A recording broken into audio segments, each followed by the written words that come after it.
You don't have a God in you. You are one. Before me there was no God formed, and there will be none after me. I was shocked when I found out who the biggest failure in the Bible actually is.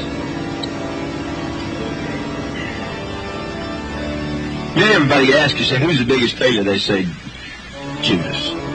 Somebody else will say, no, I believe it's Adam. Well, how about the devil? He's the most consistent failure. Okay. But he's not the biggest in terms of material failure and so forth. The biggest one in the whole Bible is God. What? Don't you turn that set off. You listen to what... I told you now, you sit still a minute. You know me well enough. No, I wouldn't tell something I can't prove in the Bible.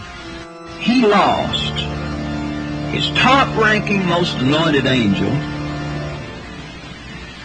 the first man he ever created, first woman he ever created, the whole earth, and all the fullness therein, a third of the angels at least. That's a big loss, man. I mean, you figure all that. That's a lot of real estate, brother.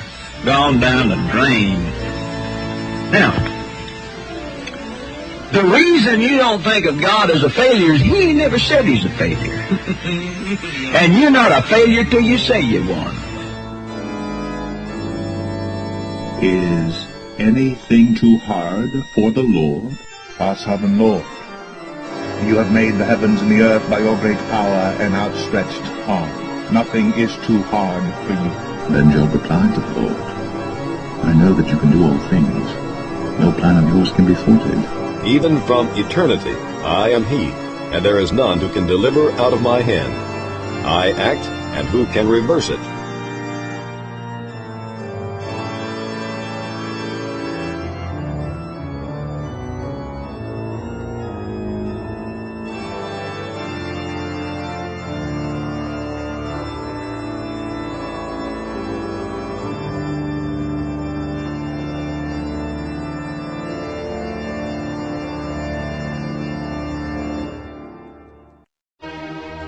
They're still questioning what was said about that prophecy. That prophecy never mentioned the Son of God.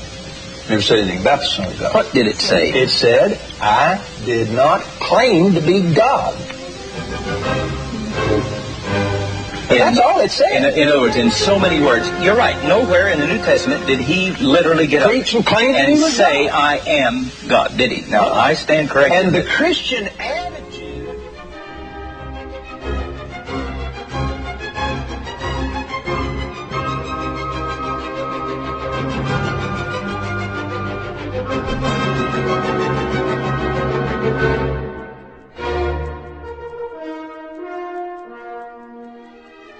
Rather let God be found true, though every man be found a liar.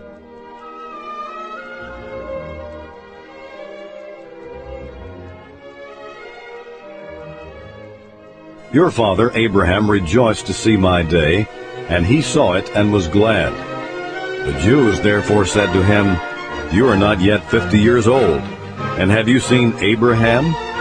Jesus said to them, Truly, truly, I say to you, before Abraham was born, I am. Therefore they picked up stones to throw at him. But Jesus hid himself and went out of the temple.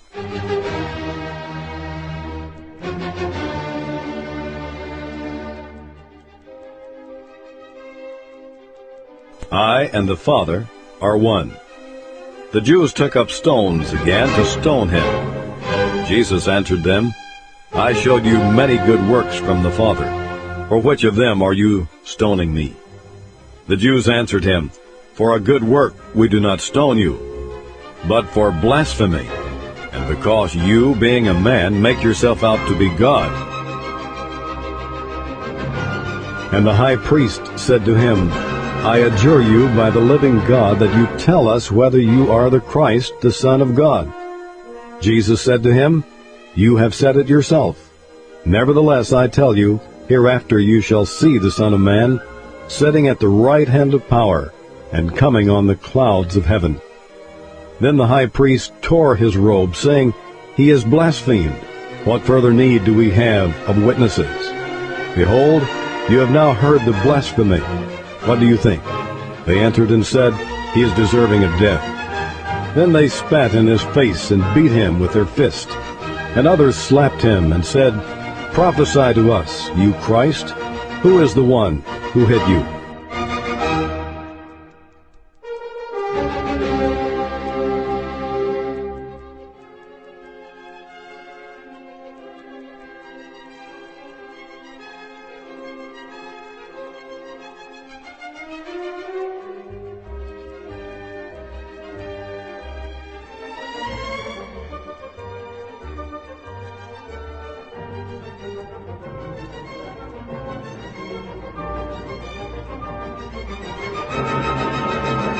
The Spirit of God spoke to me. And he said, "Son, realize this. Now follow me in this. Don't let your tradition trip you up." He said, "Think this way. A twice born man whipped Satan in his own domain." And I threw my Bible straight up like that. I said, "What?" He said, "A born-again man defeated Satan. The firstborn of many brethren defeated him." He said, "You are the very image and the very copy of that."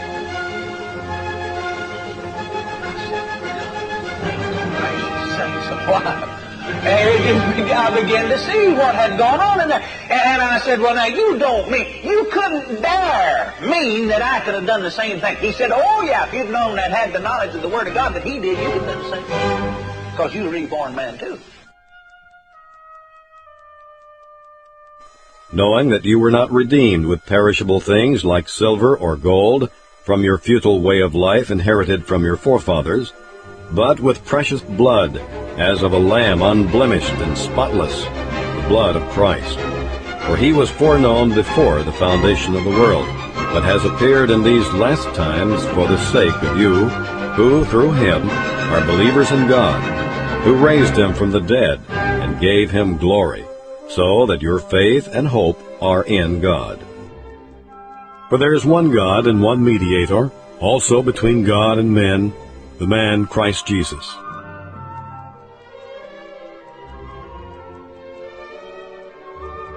Jesus had to go through that same spiritual death in order to pay the price. Now, it wasn't the physical death on the cross that paid the price for sin, because if it had been, any prophet of God that had died for the last couple of thousand years before that could have paid that price. It wasn't physical death. Anybody could do that.